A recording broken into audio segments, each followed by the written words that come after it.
موت نہیں آئے گی، جنت میں موت نہیں آئے گی۔ جنت میں جانے کے بعد اللہ تبارک و تعالی جنتیوں کو موت سے بے نیاز کر دے گا۔ اللہ کے نبی فرماتے ہیں، بخاری اور مسلم کی روایت ہے کہ جنت کو ایک میڈھے کی شکل میں، ایک دمبے کی شکل میں لایا جائے گا اور آواز دی جائے گی، اے جنتیوں پہچانتے ہو اس کو؟ جنتی کہیں گے کہ ہاں پہچانتے ہیں، یہ موت ہے۔ پھر آواز دی جائے گی، اے جہنمیوں پہچانتے ہو اس کو؟ جی ہاں پہچانتے ہیں، یہ موت ہے۔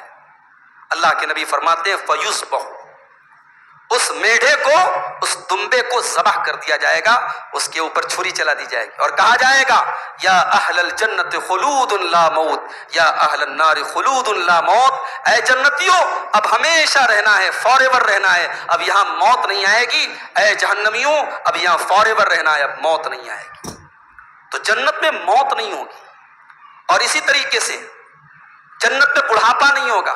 اللہ کے نبی فرماتے ہیں ان لکم ان تصحوا فلا تسقموا ابدا، دنیا میں آپ نے بڑے پیسے کما لیے مگر ایک وقت ایسا آئے گا شوگر ہو گیا صاحب، چکن نہیں کھا سکتے، مٹھائی نہیں کھا سکتے، یہ نہیں کھا سکتے، وہ نہیں کھا سکتے، جتنا کھا سکتے اس سے زیادہ نہیں کھا سکتے، ایک وقت ایسا آتا ہے۔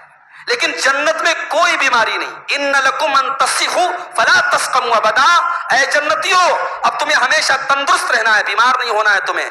وان لکم ان تحیوا فلا تموتوا ابدا، اب تمہیں زندہ رہنا ہے، اب تمہیں موت آنے والی نہیں ہے۔ وان لکم ان تشبوا فلا تحرموا ابدا، اب تمہیں ہمیشہ جوان رہنا ہے، تمہیں کبھی بوڑھا نہیں ہونا ہے۔ وان لکم ان تناموا فلا تبتئسوا ابدا، اب تمہیں ہمیشہ عیش و آرام کے ساتھ رہنا ہے، اب کبھی کوئی پریشانی نہیں دیکھنا ہے۔ اس کے بعد اللہ کے نبی نے قرآن کی آیت پڑھی وَنُودُوا أَن تِلْكُمُ الْجَنَّةَ وَنُودُوا أَن تِلْكُمُ الْجَنَّةُ أُورِثْتُمُوهَا بِمَا كُنْتُمْ تَعْمَلُونَ، جنتیوں سے کہا جائے گا کہ اے جنتیوں یہ ہے اللہ کی جنت جس کا تمہیں وارث بنایا گیا ہے۔ تو جنت میں بڑھاپا نہیں، جنت میں بیماری نہیں، جنت میں پریشانی نہیں، اور جنت میں موت نہیں۔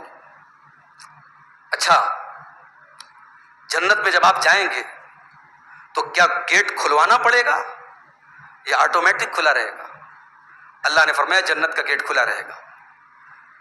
وَسِيقَ الَّذِينَ اتَّقَوْا رَبَّهُمْ إِلَى الْجَنَّةِ زُمَرًا، جنتیوں کو جب جنت کی طرف لے کے جایا جائے گا، حَتَّى إِذَا جَاءُوهَا، جب جنتی جنت کے دروازے پر پہنچیں گے، وَفُتِحَتْ أَبْوَابُهَا، اس کے دروازے پہلے سے کھلے ہوئے ہوں گے، وَقَالَ لَهُمْ خَزَنَتُهَا، اور جنت کے داروغہ جنتیوں سے کہیں گے سلام علیکم طبتم فادخلوها خالدین، اے جنتیوں بڑے آرام سے اس جنت میں داخل ہو جاؤ، تمہارا ویلکم ہے، تمہارا سواگت ہے، تمہارا استقبال ہے، اس جنت میں تم کو ہمیشہ رہنا ہے۔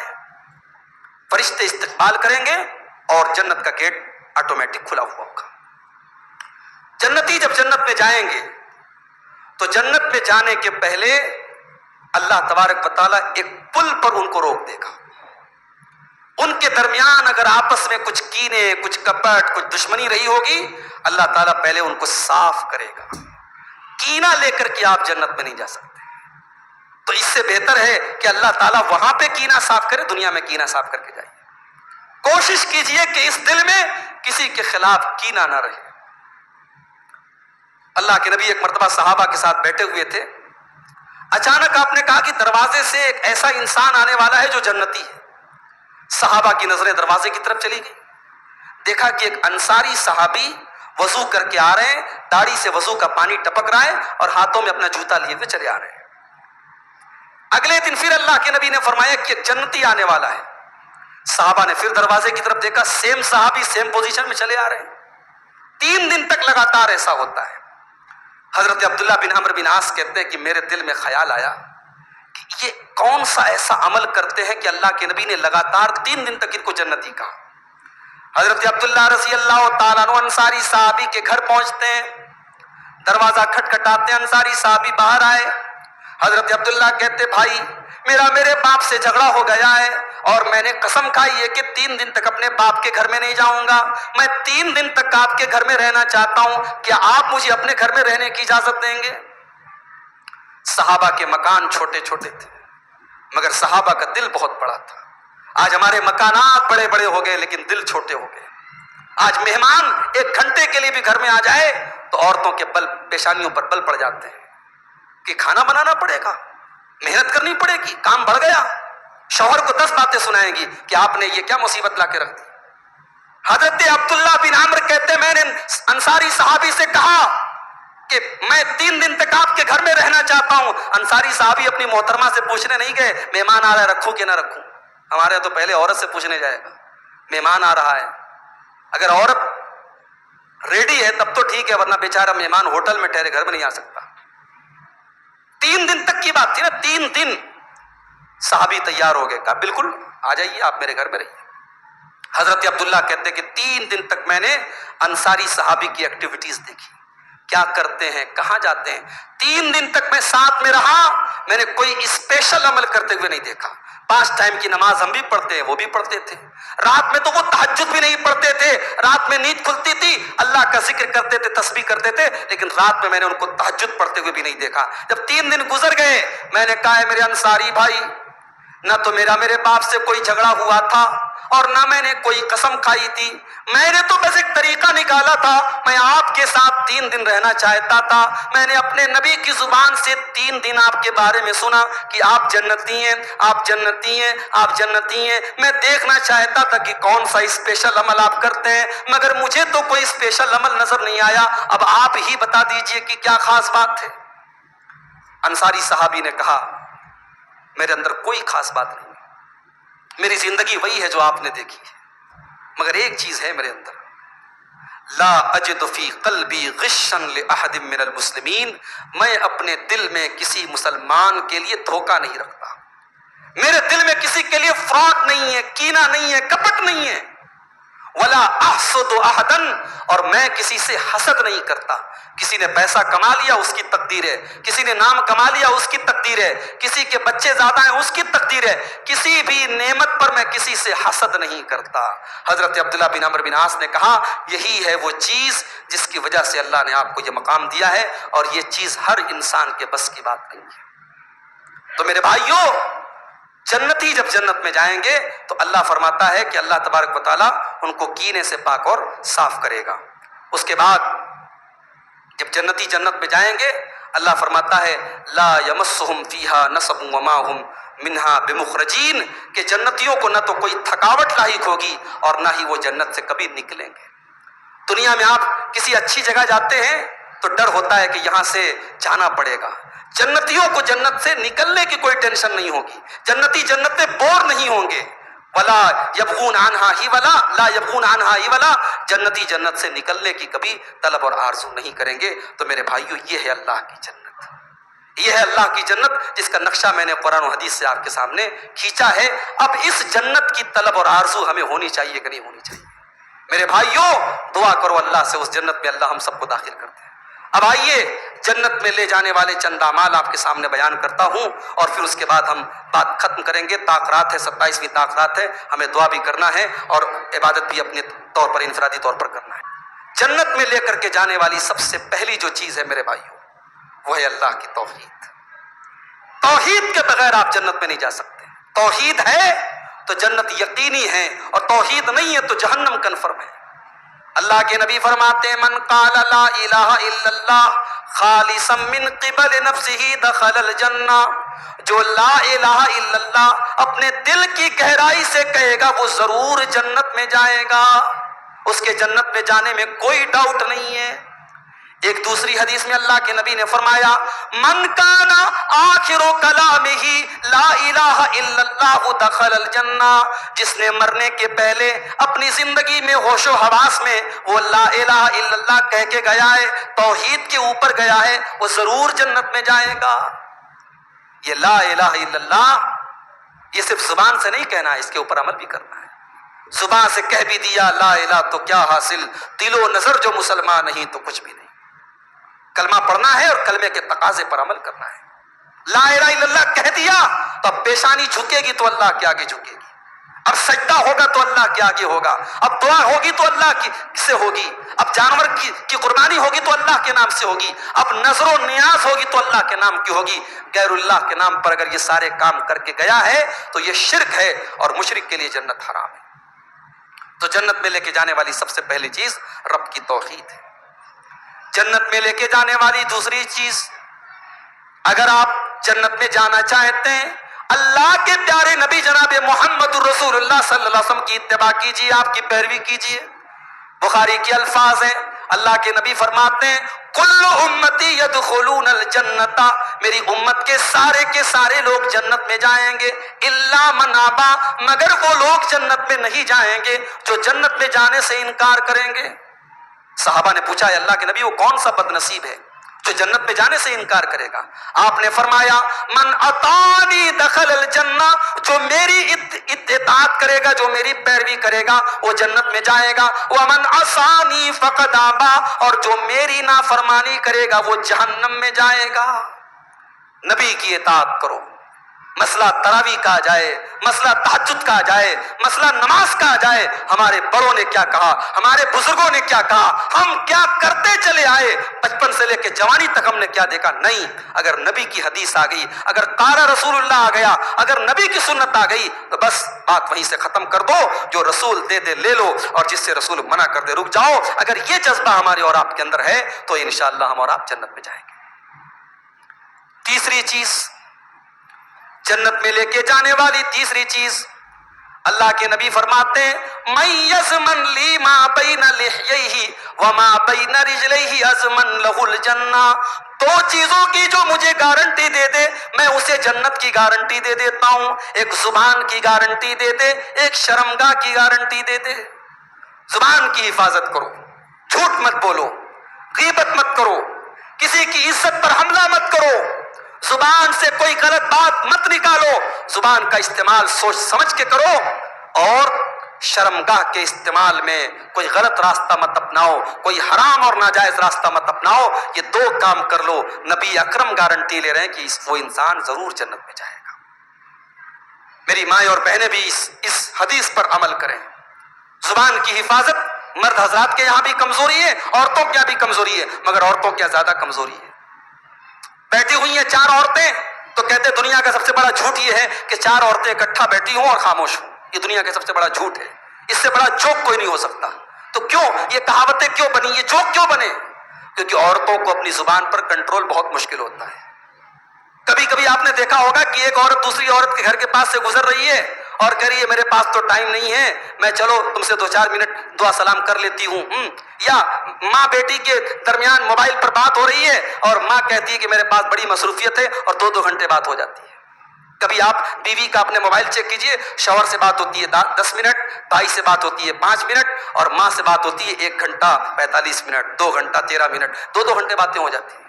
جب باتیں ہوں گی تو ظاہر ہے شکوے بھی ہوں گے، شکایتیں بھی ہوں گی، غیبت بھی ہوگی. ساس نے یہ کہا، نند نے یہ کہا، دیورانی نے یہ کہا، جیٹھانی نے یہ کہا. تو اللہ کے نبی نے عورتوں کے جہنم میں جانے کا ریزن بتایا کہ تکفرن اللعن و تکفرن العشیر، تکثرن اللعن و تکفرن العشیر، کہ تم زبان پر کنٹرول بہت کم رکھتی ہو.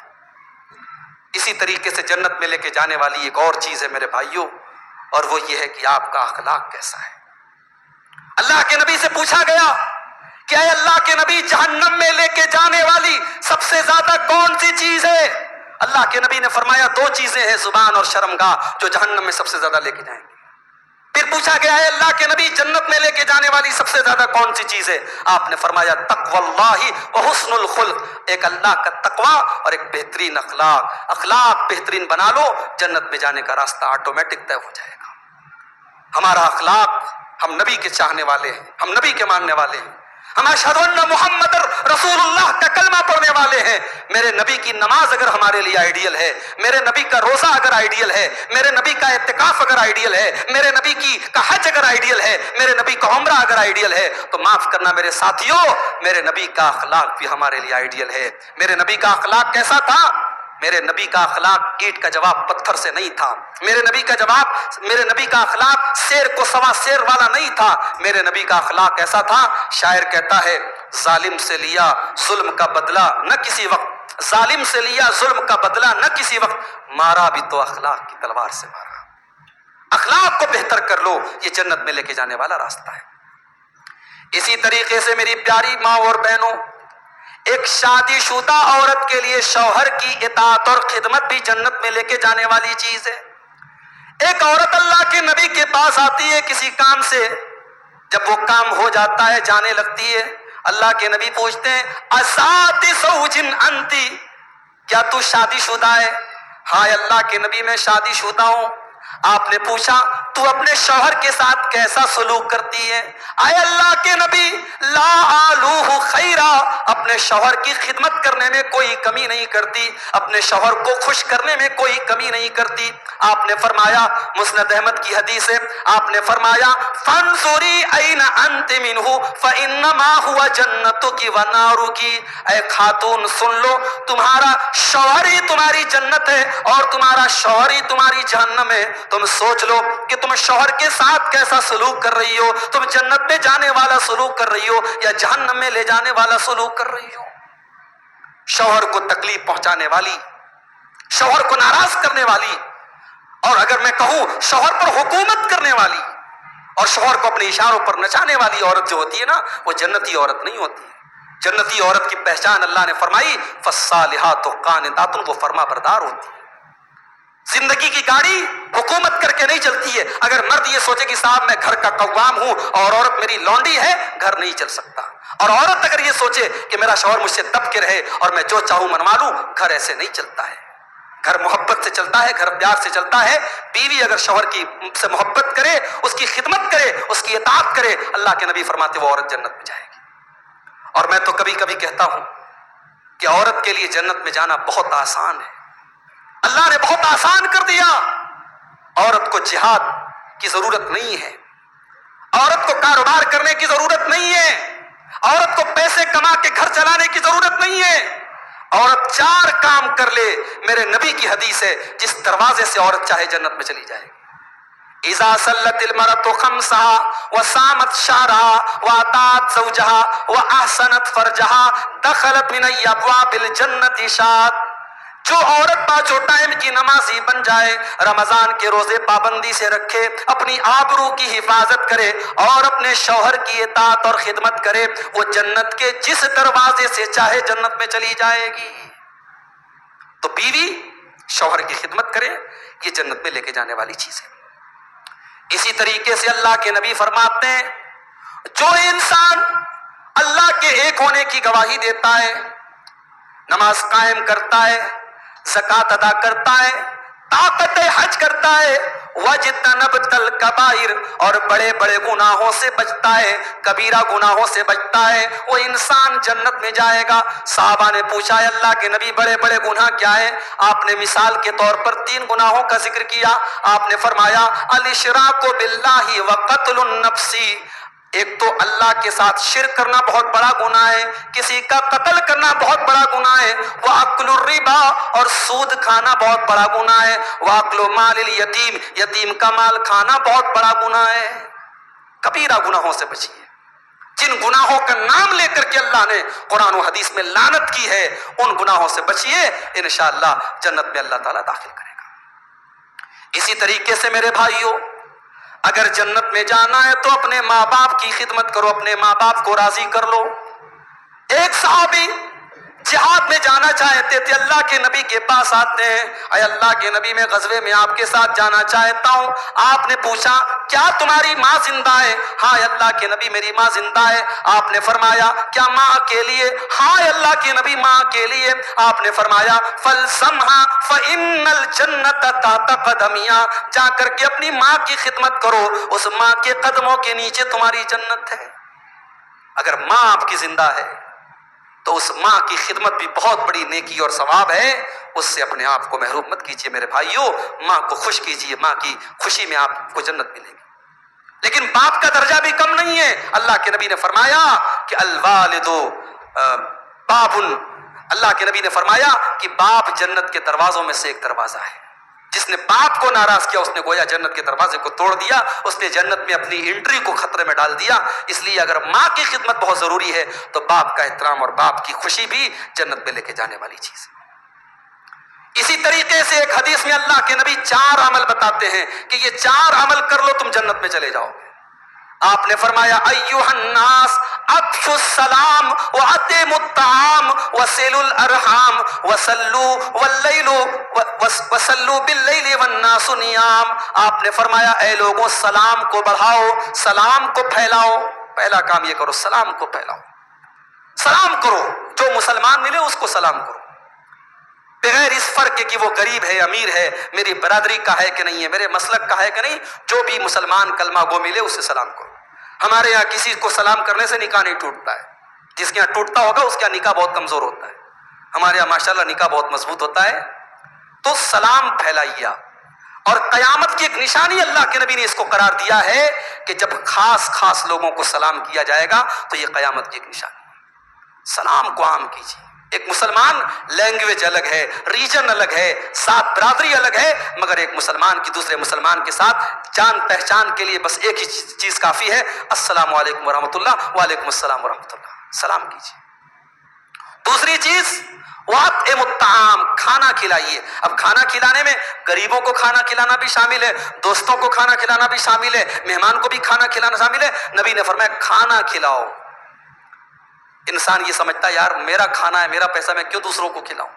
کبھی یہ مت سوچو، کھلانے سے کم نہیں ہوتا ہے، کھلانے سے کم نہیں ہوتا ہے. اگر آپ کی کمائی سے آپ کے بھائی لوگ کھا رہے ہیں، آپ کی بہن کھا رہی ہے، آپ کے رشتہ دار کھا رہے ہیں، تو یہ آپ کی خوش نصیبی ہے کہ اللہ آپ کے رزق سے دوسروں کو بھی فائدہ پہنچا رہا ہے. وَأَطْعِمُوا الطَّعَامَ، لوگوں کو کھانا کھلاؤ. تیسری چیز وَصِلُوا الْأَرْحَامَ، رشتوں کو جوڑو. آج تو ہماری نوجوان نسل کو پتہ ہی نہیں ہے. کوئی گڈھے پر رہتا ہے، اب اس کی رشتہ داری کہاں کا اس کو معلوم ہی نہیں ہے. اس کی رشتہ داریوں میں میت ہو رہی ہے، وہ جنازے میں بھی نہیں جاتا، اتنا بزی ہے بیچارہ. اللہ کے واسطے اتنے بزی مت بنو. اگر آپ کے خاندان میں، آپ کی رشتہ داری میں کسی کا انتقال ہوا ہے تو آپ پتہ کیجئے اور اس کی خوشی میں، ٹھیک ہے شادی میں بلائے تو جائیے، نہیں بلائے تو زبردستی مت جائیے، لیکن غم میں تو جائیے، آپ جنازے میں تو جائیے. اللہ کے نبی فرماتے ہیں کہ صلہ رحمی جو انسان کرتا ہے نا، اس سے عمر میں برکت ہوتی ہے، اس سے مال میں برکت ہوتی ہے، عمر میں برکت ہوتی ہے. اس سے آپ کا مال بڑھے گا، آپ کی زندگی بڑھے گی، اللہ آپ کی عمر میں برکت دے گا. اور چوتھی چیز اللہ کے نبی فرماتے ہیں وَصَلُّوا بِاللَّيْلِ وَالنَّاسُ نِيَامٌ، اور رات میں اس وقت نماز پڑھو جب لوگ آرام کر رہے ہوں. جب لوگ آرام کر رہے ہو تہجد کی نماز پڑھو، قیام اللیل کرو، راتوں کو شب بیداری کرو. علامہ اقبال کہتے ہیں کچھ ہاتھ نہیں آتا بے آہ سحر گاہی. صبح کے سہانے وقت میں جب اللہ کے سامنے آہ نکالی جائے، اللہ کے سامنے اپنے درد کا اظہار کیا جائے، اس کے بغیر کچھ ہاتھ نہیں آتا ہے. اور سورہ سجدہ میں آپ ہر جمعہ کے دن سنتے ہیں تتجافا جنوبہم عن المضاجع یدعون ربہم خوفا وطمعا. میرے نیک بندے صبح کے وقت، صبح کے سہانے وقت، رات کے آخری پہر میں اپنے بستروں سے الگ ہو جاتے ہیں. تو تہجد کی نماز کی عادت ڈالیے. میرے نوجوانوں تہجد کی عادت ڈالو. تمہاری زندگی کے گولز، تمہاری زندگی کے مقصد آسان ہو جائیں گے. کوئی IAS آفیسر بننا چاہتا ہے، کوئی گورنمنٹ جاب حاصل کرنا چاہتا ہے، کوئی MBBS کا ایگزام پاس کرنا چاہتا ہے. محنت کرو، کوشش کرو، اور اس میں ایک کام یہ ایڈ کر لو کہ رات میں اٹھ کے تہجد کی عادت ڈالو. جس نوجوان کو اپنی زندگی میں کوئی ٹارگٹ پانا ہے، بڑا آسان سا فارمولا دے رہا ہوں، اللہ کو اس ٹائم منا لو جس ٹائم اللہ دینے کے لیے آسمان دنیا پر نازل ہوتا ہے، آواز دیتا ہے اللہ مجھ سے مانگو میں تمہیں دوں گا، مجھ سے مغفرت طلب کرو میں تمہاری مغفرت کروں گا. اس قیمتی ٹائم کو سو کے نہ گزارو. میرے نوجوانوں تہجد کی عادت ڈالو، قیام اللیل کی عادت ڈالو. یہ نبی نے 4 چیزوں کو حکم دیا. سلام کو پھیلاؤ، کھانا کھلاؤ، رشتوں کو جوڑو، اور جب رات میں لوگ سو رہے ہوں تو اس ٹائم نماز پڑھو. یہ 4 کام کرو گے، اللہ کے پیارے نبی فرماتے ہیں تدخلوا الجنت بسلام، تم بڑے سلامتی کے ساتھ، بڑے آرام کے ساتھ جنت میں چلے جاؤ گے. اسی طریقے سے اگر جنت میں جانا ہے میرے پیارے ساتھیوں، نماز کی پابندی کیجیے. قد افلح المؤمنون الذین هم فی صلاتهم خاشعون. قرآن کا 18واں پارہ اٹھائیے. اللہ کہتا ہے کامیاب ہے میرے مومن بندے. کون کامیاب ہیں؟ میرے مومن بندے. مومن بندے کون؟ الذین هم فی صلاتهم خاشعون، جن کی نماز کے اندر خشوع اور خضوع ہوتا ہے. مولانا عطا اللہ شاہ بخاری کہتے تھے نمازی 4 طریقے کے ہوتے ہیں، ٹھاٹ کے، 8 کے، کھاٹ کے اور 360 کے. پوچھا گیا حضرت اس کا کیا مطلب ہے؟ بولے ٹھاٹ کے وہ ہیں جو 5 ٹائم کے پابند ہوتے ہیں، اور 8 کے وہ ہیں جو بیچارے جمعہ نظر آتے ہیں، اور کھاٹ کے وہ ہیں جو کسی کی جنازے میں شرکت کر لیتے ہیں، اور 360 کے وہ ہیں جو سال میں عید کے دن نیا کپڑا پہن کے عیدگاہ میں جاتے ہیں. تو آپ ٹھاٹ کے نمازی بنیے. آپ اگر نماز کی پابندی کریں گے. اللہ کے نبی کے ایک صحابی تھے حضرت ربیعہ ابن کعب اسلمی. وہ رات میں جب اللہ کے نبی اٹھتے تھے تہجد کے لیے تو وضو کا پانی لا کے دے دیتے تھے, بڑی خدمت کرتے تھے. تو ایک دن اللہ کے نبی نے ان سے کہا, ربیعہ اتنی میری خدمت کرتے ہو, مانگو کیا چاہیے, کوئی چیز اگر چاہیے تو مجھ سے مانگ لو. حضرت ربیعہ کہتے میں نے غور کیا میں کیا مانگوں. کہتے میری شادی بھی نہیں ہوئی تھی, میرے پاس اچھا گھر بھی نہیں تھا, پیسے بھی نہیں تھے. میں نے بہت سوچ سمجھ کر کے کہا کہ اے اللہ کے نبی اسألک مرافقتک فی الجنہ, اے اللہ کے نبی میں چاہتا ہوں کہ جنت میں آپ کے ساتھ رہوں. اللہ اکبر, دنیا میں آپ کی خدمت کر رہا ہوں, آپ کو وضو کا پانی لا کے دے رہا ہوں, اے اللہ کے نبی میں چاہتا ہوں جنت میں آپ کے ساتھ رہوں. نبی اکرم نے فرمایا, اے ربیعہ اگر تم جنت میں میرے ساتھ رہنا چاہتے ہو تو میں تمہارے لیے دعا کروں گا, لیکن اے ربیعہ تمہیں بھی میری مدد کرنی پڑے گی. انی علی ذالک بکثرت السجود, اے ربیعہ تم زیادہ سے زیادہ اللہ کی بارگاہ میں سجدہ کرو. جتنا زیادہ تم سجدہ کرو گے اور جتنی زیادہ تم نماز پڑھو گے اتنی زیادہ تمہاری دعا اللہ قبول کرے گا اور تمہیں اللہ کے یہاں میرے ساتھ رہنے کا مقام ملے گا. تو جنت میں اگر نبی کے ساتھ رہنا ہے تو نماز کی پابندی کرنی پڑے گی. اسی طریقے سے اگر اللہ نے آپ کو بیٹیاں دی ہیں, بیٹیوں کی پرورش کیجئے, یہ چیز بھی جنت میں لے کے جانے والی ہے. اللہ کے نبی فرماتے ہیں, صحیح مسلم کی روایت ہے, من آل جاریتین, جس نے 2 بچیوں کی پرورش کی, حتی تبلغا, یہاں تک کہ بچیاں جوان ہو گئیں, جاء یوم القیامت انا وہو کہاتین, اللہ کے پیارے نبی نے اپنی دونوں انگلیوں سے اشارہ کر کے فرمایا کہ وہ جنت میں اس طریقے سے رہے گا جیسے یہ دونوں انگلیاں ایک دوسرے کے ساتھ اٹیچ ہیں, وہ جنت میں میرے ساتھ رہے گا. اسی طریقے سے کسی یتیم کی پرورش اپنے ذمے لے لیجیے, کسی یتیم کی کفالت اپنے ذمے لے لیجئے, کسی یتیم کے گارجین بن جائیے. یہ عمل بھی آپ کو جنت میں لے کے جانے والا ہے. اللہ کے پیارے نبی اپنی دونوں انگلیوں سے اشارہ کر کے فرماتے ہیں, انا وکافل الیتیم کہاتین, میں اور یتیم کی پرورش کرنے والا جنت میں اس طریقے سے رہیں گے جیسے یہ دونوں انگلیاں ہیں. اسی طریقے سے اللہ کے گھر کی تعمیر میں اور اللہ کے گھر کو بنانے میں اور اس کو آباد کرنے میں اگر آپ کا تعاون ہے تو یہ چیز بھی آپ کو جنت میں لے کے جائے گی. اللہ کے نبی فرماتے ہیں, من بنا للہ مسجدن, جس نے اللہ کے لیے کوئی مسجد بنا دی, یبتغی بہا وجہ اللہ, اور اس کا مقصد اللہ کو راضی کرنا تھا, دخل الجنہ, ایسا انسان جنت میں جائے گا. اسی طریقے سے دن اور رات میں 12 رکعت سنت نمازیں, 12 رکعت سنت نمازوں کی پابندی اگر آپ کریں گے, یہ عمل بھی آپ کو جنت میں لے کے جائے گا. حضرت ام حبیبہ کہتی ہیں کہ اللہ کے پیارے نبی کو میں نے فرماتے ہوئے سنا, جو دن رات میں 12 رکعت نمازیں پابندی سے پڑھتا ہے اللہ تعالیٰ جنت میں اس کے لیے مکان تعمیر کرتا ہے. دوسری حدیث میں وضاحت کی گئی ان 12 رکعتوں کی, اس میں فجر کی 2 رکعت جو پہلے پڑھی جاتی ہے, ظہر میں فرض کے پہلے 4 اور فرض کے بعد 2, اور عصر میں کوئی نہیں ہے, مغرب میں فرض کے بعد 2 اور عشاء میں فرض کے بعد 2 رکعت, یہ ٹوٹل 12 رکعت. اس کو سنن رواتب کہا جاتا ہے. ان کی پابندی اگر کوئی کرے گا جنت میں اللہ اس کو محل عطا فرمائے گا. حضرت ام حبیبہ پیارے نبی کی بیوی ہیں اور ہم سب کی پیاری ماں ہیں, وہ کہتی ہیں کہ میں نے جب سے نبی کی یہ حدیث سنی ہے یہ 12 رکعت نماز میں نے کبھی نہیں چھوڑی ہے. اللہ اکبر, ایک عورت ہو کر کے, خاتون ہو کر کے ان کا جذبہ دیکھیے, کہتی ہیں یہ 12 رکعت نماز میں نے کبھی نہیں چھوڑی ہے, ان کی پابندی کیجیے. اسی طریقے سے کچھ چھوٹی چھوٹی چیزوں پر بھی جنت کی خوشخبری اللہ کے نبی نے سنائی ہے, جیسے ہر نماز کے بعد آیت الکرسی پڑھنا. اللہ کے نبی فرماتے ہیں, من قرأ آیت الکرسی عقب کل صلاۃ, جو ہر نماز کے بعد آیت الکرسی پڑھتا ہے, لا یمنعہ من دخول الجنت الا الموت, اس کو جنت میں جانے سے کوئی چیز نہیں روک سکتی ہے سوائے موت کے, یعنی مرنے کے بعد وہ جنت میں جائے گا. تو آیت الکرسی کو آپ پابندی سے ہر فرض نماز کے بعد پڑھا کیجیے. اگر اللہ نے طاقت دی ہے تو زندگی میں ایک بار حج ضرور کر لیجئے. اگر آپ کا حج صحیح سلامت رہا ہوگا, سنت کے مطابق رہا ہوگا, تو حج مبرور بھی جنت میں لے کے جاتا ہے. اللہ کے نبی فرماتے ہیں, الحج المبرور لیس لہ جزاء الا الجنہ, حج مبرور کا بدلہ جنت کے سوا کچھ بھی نہیں ہے. اور ایک دوسری حدیث میں اللہ کے نبی فرماتے ہیں, من حج فلم یرفث ولم یفسق, جس نے حج کیا اور حج کے دوران اس نے کوئی گناہ کا کام نہیں کیا, کوئی گندا کام نہیں کیا, کوئی غلط کام نہیں کیا. رجع کیوم ولدتہ امہ, تو حج کرنے کے بعد جب وہ آتا ہے تو وہ ایسے لوٹتا ہے جیسے آج ہی اس کی ماں نے جنم دیا ہو, جیسے وہ ماں کے پیٹ سے نکلتا ہے. تو یہ چند اعمال ہیں میرے بھائیوں جو ہمیں جنت میں لے کے جانے والے ہیں. آئیے ہم اللہ سے دعا کریں, رب العالمین ہم سب کو ان اعمال کو انجام دینے کی توفیق عطا فرمائے. اللہ ہم میں سے جو بیمار ہیں ان کو شفائے کامل عاجلہ